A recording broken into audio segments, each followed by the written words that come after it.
महाराज जी प्रणाम। प्रणाम। महाराज जी हमारा एक प्रश्न है कि कोई भी चीज जो हम सोचते हैं या मन में होता है वो हमारे हिसाब से अगर नहीं होता तो फिर हम दुखी क्यों होते हैं? यही प्रश्न है।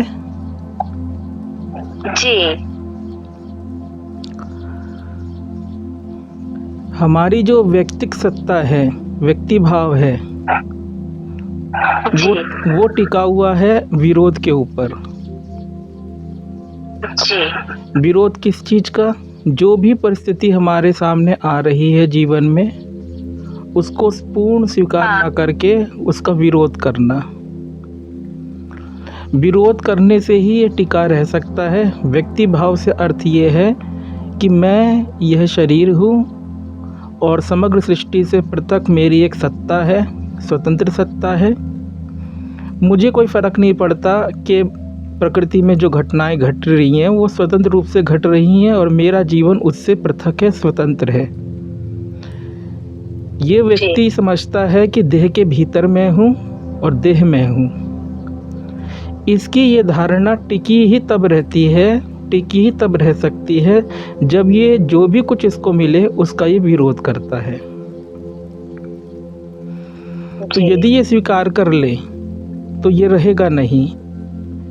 विरोध करने पे ही ये टिका रह सकता है। अब इसको थोड़ा प्रैक्टिकली समझिए। जैसे आपने बोला कि चीज़ें हमारे हिसाब से नहीं घटती है तो दुख क्यों होता है। तो इसका इसी प्रश्न को दूसरे तरीके से देखिए कि जब चीज़ें हमारे हिसाब से घट जाती हैं तो सुख क्यों होता है। कभी आपने इसका उत्तर सोचा? नहीं महाराज जी। कुछ भी परिस्थितियां हमारे सामने आती रहती हैं, या तो हमारे हिसाब से हो जाता है जो हमने सोचा था, या हमारे हिसाब से नहीं होता है। तो आपका कहना यह है कि जब हमारे हिसाब से नहीं होता है जैसा हमने सोचा था तब हमें दुख क्यों होता है। तो इस प्रश्न का भी उत्तर देंगे। उससे पहले हम आपसे ये पूछ रहे हैं कि जब चीज़ें हमारे हिसाब से हो जाती हैं तब सुख क्यों होता है। सुख और दुख एक दूसरे के अपोजिट है ना, विपरीत है। हमने किसी भी चीज़ की कामना करी कि ये हमें हो जाए, ये हमें मिल जाए, या ये चीज़ मेरे हिसाब से हो जाए। तो इसका मतलब ये है कि अभी जो है, अभी जो मेरी स्थिति है मैं उसको स्वीकार नहीं कर रहा हूँ। बात की सूक्ष्मता को, गहराई को समझिए। जब हमने चाहा कि वो मुझे मिल जाए, तो इसका मतलब ये है कि अभी जो मिला हुआ है उसको मैं स्वीकार नहीं कर रहा, तभी तो दूसरी किसी परिस्थिति की कामना कर रहा हूँ। तो उसने विरोध किया कि नहीं किया? जो मिला हुआ है उसको नहीं स्वीकार कर रहा, विरोध कर दिया ना। जी महाराज। विरोध कर दिया तो व्यक्ति भाव जी गया। समझे आप बात?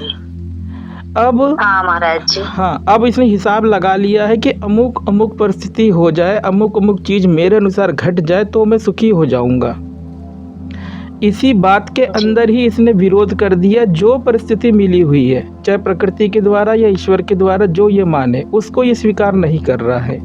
तभी तो ये दूसरी तरफ छलांग लगा रहा है, कामना कर रहा है कि ऐसा ऐसा हो जाए तो मैं सुखी हो जाऊंगा। तो इसने विरोध कर दिया ना, मिले हुए का, प्राप्त परिस्थिति का विरोध कर दिया। और विरोध यदि ये नहीं करता तो इसकी डेथ हो जाती, लेकिन इसने विरोध कर दिया तो ये जी गया। किस लिए? आशा में जी गया कि वो मुझे मिल जाएगा तो मैं सुखी हो जाऊंगा। ठीक? जी। और वैसा हो भी जाता है कि जैसा हमने चाहा था वैसा हो भी जाता है। तो होता क्या है, हम स्वीकार करते हैं उस चीज़ को। आप एक उदाहरण ले लीजिए। आपने चाहा था कि मेरा ये काम मतलब हो जाए, जो भी आपने सोचा कि मेरा ये काम हो जाए, ठीक है, तो आप आतुरता पूर्वक तैयार है ना स्वीकार करने के लिए। जब वो काम सही में घटित हो जाए आप विरोध तो करते नहीं। जी जी। जब चीजें आपके अनुसार हो जाती हैं तो आप विरोध नहीं करते ना, आप तो खुशी खुशी स्वीकार करते हैं। हाँ वेलकम करते हैं ना, आपने तो यही चाहा था ना कि ऐसा ऐसा हो जाए, हाँ जी। और वैसा वैसा जब हो जाता है तो आपके भीतर कोई विरोध नहीं है, आप पूरा स्वीकार जी भाव है। जब आप पूरा स्वीकारते हैं तब आप हल्के हो जाते हैं, तब जैसे कि आनंद बरस गया हो, खुशियां मिल गई हो। ठीक।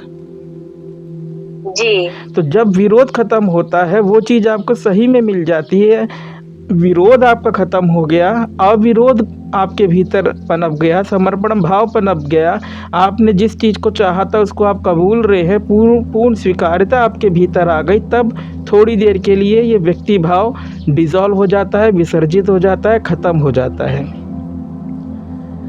जी आपका देहाध्यास भी कि मैं शरीर हूँ ये भी खत्म हो जाता है, लेकिन क्षणिक रूप से। और हम उस चीज जी को समझ नहीं पाते, हम फिर से मतलब अविरोध तो है, जो हमें मिला वो मिल गया, फिर तुरंत हम विरोध करते हैं कि ये टिका रहे, जो हमें मिला वो जी। टिका रहे, या फिर हम ऐसा बोलते हैं कि ये बढ़ जाए, हाँ। तो फिर से हमने विरोध कर दिया। हम्म। तो विरोध कर दिया, तो विरोध करने के कारण फिर से व्यक्ति भाव जी गया, अब इसको आशा फिर से लग गई कि अब ये बढ़ जाए, या फिर जो आनंद या शांति मुझे प्राप्त हुई है ये टिकी रहे, विरोध के कारण फिर से व्यक्ति भाव जी गया। हम्म। हाँ तो हम सिर्फ अभी तक की चर्चा में हम यही निष्कर्ष देना चाहते हैं कि जब हम विरोध करते हैं तभी वैयक्तिक रूप से एज एन इंडिविजुअल, एक शरीरधारी एक मैं व्यक्ति हूँ जो शरीर के भीतर रहता है, आँखों से देखता है, कानों से सुनता है, समग्र सृष्टि से कटा हुआ है, ये जो हमारी पहचान है, ये पहचान टिकी ही तब रहेगी जब हम विरोध करेंगे, जो भी मिलेगा उसका विरोध करेंगे। जब चीज़ें हमारे हिसाब से हो जाती है तो ये व्यक्ति भाव थोड़ी देर के लिए ख़त्म होता है, हम हमारे स्वरूप पे आ जाते हैं, हमें खुशी मिलती है अपने पे आने से, लेकिन हम ये सोचते हैं कि अमुक अमुक काम हो गया, ये फलाना वस्तु मुझे मिल गई इसलिए मैं इससे मुझे खुशी मिली है, ये धोखा हो जाता है। और फिर हम विरोध करते हैं कि जो मुझे मिला है वो टिका रहे, कहीं खो ना जाए, या फिर और मिले और बढ़ जाए। अब आपके वाले प्रश्न पे आ रहे हैं कि हम दुखी क्यों होते हैं। दुखी हम इसलिए होते हैं, पहले तो हम स्वीकार कर रहे थे ना, तो और स्वीकार कर लेते हैं तो खुश हो जाते हैं। अपने ही सुख को प्राप्त होते हैं, अपने पे ही आते हैं तो हम सुखी होते हैं। जी जब हमने जैसा चाहा वैसा हो जाता है तो हम विरोध खत्म, हमारे भीतर से वैयक्तिक सत्ता हमारी खत्म, हम हमारे पे ही आ जाते हैं, एक व्यक्ति होना छोड़ देते हैं, खुशी मिलती है, शांति मिलती है, अपने पे आते हैं, देहाध्यास भी खत्म होता है, हल्कापन महसूस होता है। लेकिन जब चीज़ें हमारे हिसाब से घटित नहीं होती हैं तब हम क्या करेंगे, तब तो निश्चित तौर पे विरोध करेंगे ना कि ऐसा क्यों हो गया, ऐसा नहीं होना चाहिए था मेरे साथ, मैंने तो इतनी प्लानिंग करी थी, ऐसा हो कैसे सकता है। तो अब विरोध करेंगे तो खुशी तो मिलेगी नहीं, अपने पे तो आएंगे नहीं, हमारा व्यक्तिगत भाव और गहराएगा। ये व्यक्ति की ही तो कंप्लेन होती है कि ऐसा क्यों नहीं हुआ, वैसा क्यों नहीं हुआ, मैंने तो ये सोचा था, चीज़ें इस हिसाब से होनी चाहिए थी, ये क्या हो गया। हमने विरोध करा ना, चीज़ें जब हमारे हिसाब से नहीं घटित हो रही तो विरोध करा, और जब विरोध करेंगे तो दुख प्राप्त हो गई, क्योंकि हम अपने पे तो आएंगे नहीं। तो इसमें एक नया प्रश्न ये निकलता है, यदि हम स्वीकार कर ले तो दुख को, जो आपने अभी कहा कि चीज़ें हमारे हिसाब से नहीं घटित होती हैं तो हम दुखी हो जाते हैं, यदि हम उसको स्वीकार कर ले तो क्या सुख घटित होगा? निश्चित तौर पे घटित होगा। और इसको आप प्रैक्टिकली, व्यवहारिक रूप से आप इसको अपने जीवन में करिए, जीवन बहुत मधुर हो जाएगा। जब चीज़ें आपके हिसाब से ना हो, जैसा आपने सोचा था वैसा ना हो, ये बात आप शरीर के स्वास्थ्य से लेकर के पारिवारिक संबंधों तक में और अपनी साधना तक में कहीं पे भी घटा सकते हैं। जैसे आपने सोचा था कि मैं स्वस्थ रहूं, कल ही एक मेडिकल रिपोर्ट आ गई कि ये गड़बड़ी है। एक हम उदाहरण ले रहे कल्पना से, ठीक। आप यदि स्वीकार कर लेते हैं इस चीज़ को, इस तथ्य को स्वीकार कर लेते हैं, तुरंत आप रिलैक्स्ड हो जाएंगे, तनाव में नहीं आएंगे। आपने स्वीकार कर लिया कि ये ऐसे ही होना था। जी। और पारिवारिक परिस्थिति में मान लीजिए कोई संबंधी है, आपने सोचा था कि उसको वैसा व्यवहार करना चाहिए, लेकिन उसने वैसा व्यवहार नहीं करा, आपकी उम्मीदों के अनुसार नहीं करा। तो जब व्यवहार में ऐसा अंतर देखा तो आप दुखी हो गए, क्योंकि आपने विरोध किया और विरोध करते दुखी हो गए। यदि आप स्वीकार कर ले, किसी भी रूप में स्वीकार कर ले कि ईश्वर की ऐसी ही इच्छा थी, या प्रकृति है, ये एक बॉडी माइंड ऑर्गेनिज्म है, ये एक कंडीशनड है, हर एक व्यक्ति यहाँ पे रोबोट है, उसको वैसे ही व्यवहार करना था, तो आप तुरंत जो है विरोध करना छोड़ देंगे, तो पुनः आप सुखी हो जाएंगे। इसी चीज़ को आप अपनी साधना में भी घटा सकते हैं कि जैसे आप जो है चित्त को शांत करने का कोई प्रयास कर रहे थे और वो नहीं हुआ जैसा आपने सोचा था। आपने तो बहुत योजना बनाई थी कि ऐसे बैठ करके करूँगी, और हाँ, इस समय क्या कहते हैं, चित्त शांत हो ही जाना चाहिए, शांति का वातावरण है, कल इस समय हो गया था। अब आपने कल्पना कर ली, लेकिन चित्त शांत नहीं हुआ तो दुखी हो जाते हैं हम। उसको भी आप स्वीकार कर लीजिए कि ऐसा ही होना था और तुरंत चित्त शांत होगा। ये सब जो हम बता रहे हैं इंस्टेंट, मतलब तुरंत की बात है। जहाँ विरोध हम ख़त्म करते हैं, हम हमारे दुख को स्वीकार कर लेते हैं, तब हम विरोध हमारे भीतर से ख़त्म हो जाता है। हमारी वैयक्तिकता क्षीण होती है, विसर्जित होती है। किसी भी रूप में हमारी वैयक्तिकता क्षीण होती है, विसर्जित होती है, तो हम सुखी होते हैं, अपने पे आते हैं। इस रहस्य को, इस बात को हमें समझना है, आत्मसात करना है।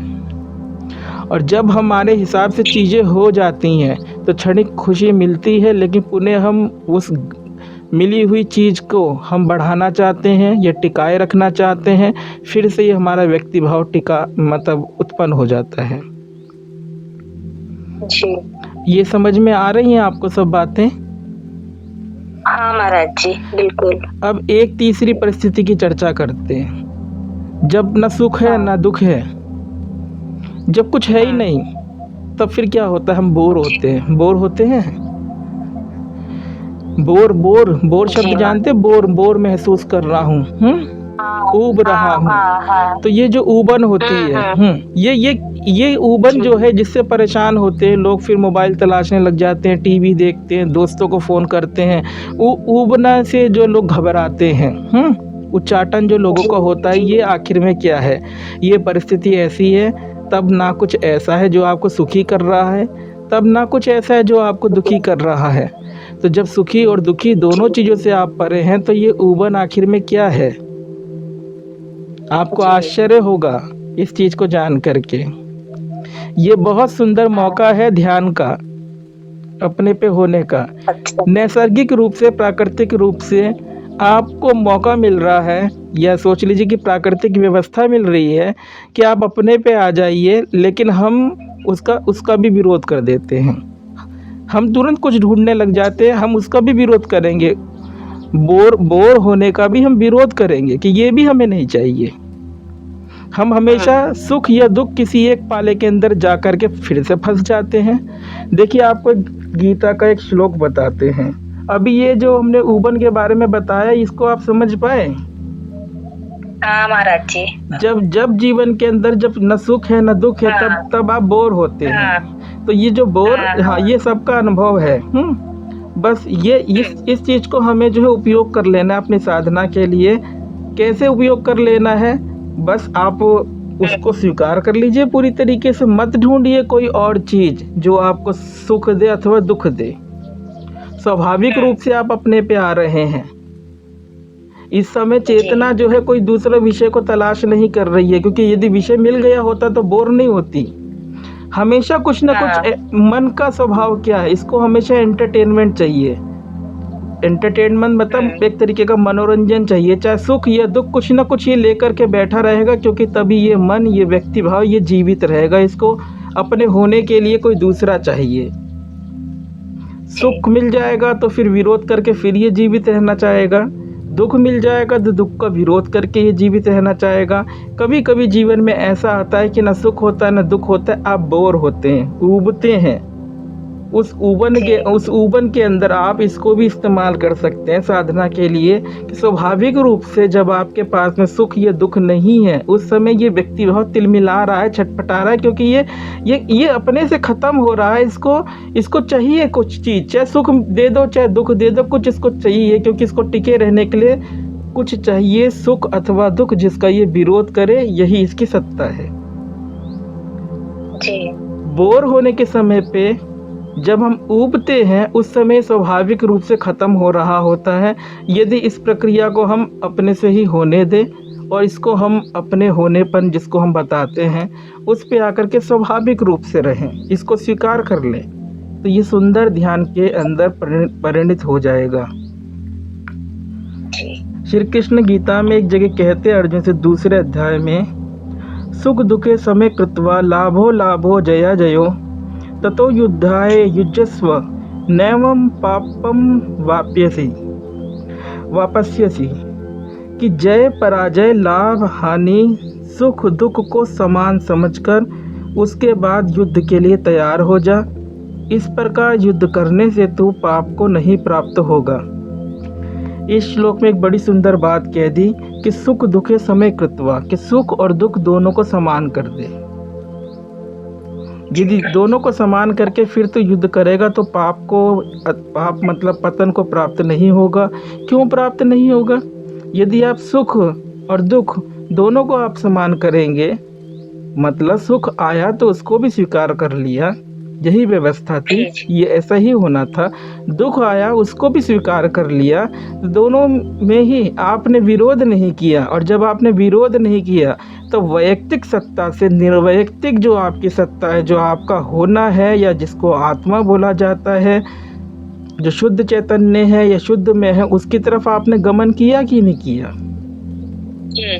और जब आपने सुख और दुख दोनों को समान नहीं किया, आपने समान बराबर में नहीं लिया, सुख तो चाह रहे हैं दुख का विरोध कर रहे हैं, तब आपके अंदर विचलन आया, आपके अंदर विरोध आया, तो आपकी वैयक्तिक सत्ता प्रबल हो गई ना। अब जब व्यक्ति सत्ता प्रबल हो गई तो यही है पाप, और दूसरा पाप नहीं है दुनिया में। स्वयं को व्यक्ति ही समझना, देह ही समझना, अपने स्वरूप के प्रति अज्ञान रखना, और दूसरा पाप नहीं है। यही है अज्ञान, यही है पाप। इसी को श्री कृष्ण यहाँ पे पाप बोल रहे हैं कि यदि सुख और दुख, लाभ और अलाभ, मतलब जय मिले चाहे ना मिले, और सुख और दुख दोनों में यदि अर्जुन समभाव होकर के युद्ध करेगा तो उसके बाद कितनों को ही क्यों नहीं मारेगा, लेकिन पाप को नहीं प्राप्त होगा, क्योंकि वैयक्तिक अपने लिए नहीं कर रहा कि मुझे चाहिए विजय। अब हार में भी अर्जुन की हार नहीं है और जीत में भी अर्जुन की जीत नहीं है। समर्पण कर दिया ना उसने, जो भी होने वाला है उसके प्रति तैयार हो गया ना, स्वीकार है, पूर्ण स्वीकार है। तो कुल मिलाकर के अभी तक जो हमने बताया उसको निष्कर्ष के तौर पे आप इस तरीके से ले सकते हैं। ये जीवन है, जीवन में भांति भांति की परिस्थितियां हमारे सामने आती हैं, तो चाहे हम उन परिस्थितियों को ये ले लें कि हमारे भगवान की देन है, ठीक है, हम स्वीकार करते हैं, ऐसा ही हमको चाहिए था, उनका ऐसा ही, मतलब कुछ भी शुभ आए जो आपको शुभ लगता है कि हाँ ये सुखमय है, वो भी उसी का दिया हुआ है। दुख आए तो वो भी उसी का प्रसाद है। और यदि ये दृष्टि नहीं रखनी है, ज्ञानी वाली दृष्टि रखनी है, कुछ लोग ऐसा सोचते हैं कि सब कुछ समग्र सृष्टि एक प्राकृतिक नियम के अनुसार चल रही है, कार्य कारण सिद्धांत के अनुसार चल रही है। तो कार्य कारण सिद्धांत के अनुसार हमारे सामने यदि कुछ भी आ रहा है, ये ऐसा ही होना था, प्रकृति की यही व्यवस्था थी, वहाँ पे आपने स्वीकार कर लिया, तब भी आपकी वैयक्तिकता क्षीण होगी। आपने किसी को भी माध्यम बनाया, चाहे किसी ईश्वर को, किसी देवता को, किसी गुरु को या प्रकृति को, काम आप क्या कर रहे हैं? आप अपने आप को समर्पण कर रहे हैं कि मैं स्वीकार करता हूँ, आई एक्सेप्ट, मैं विरोध नहीं कर रहा। और जब आप विरोध नहीं करते हैं, जो भी आपके पास में आता है उसको आप स्वीकार करते हैं, तब फिर आप जो है वैयक्तिकता से, देह भाव से स्वाभाविक रूप से परे होने लग जाते हैं, शांत होने लग जाते हैं। फिर आपने जो बोला ना, चीज़ें हमारे हिसाब से घटित नहीं होती, आप अपना हिसाब लगाना छोड़ देते हैं, जी जी। विरोध करना छोड़ देते हैं। और कोई बात? नहीं महाराज जी, बस इतना। लेकिन हमें बहुत अच्छे से समझ आया अब। आपने जो समझाया जी, अच्छी मतलब शांति मिली हमें। ये बहुत दिन से हमारे मन में प्रश्न चल रहा था महाराज जी। ठीक है, तो फिर हाँ, प्रणाम। प्रणाम महाराज। अगर आपको यह वीडियो पसंद आया है तो वीडियो को लाइक जरूर करें और चैनल को सब्सक्राइब कर इस ज्ञान के प्रवाह में अपनी श्रद्धांजलि अर्पित करें।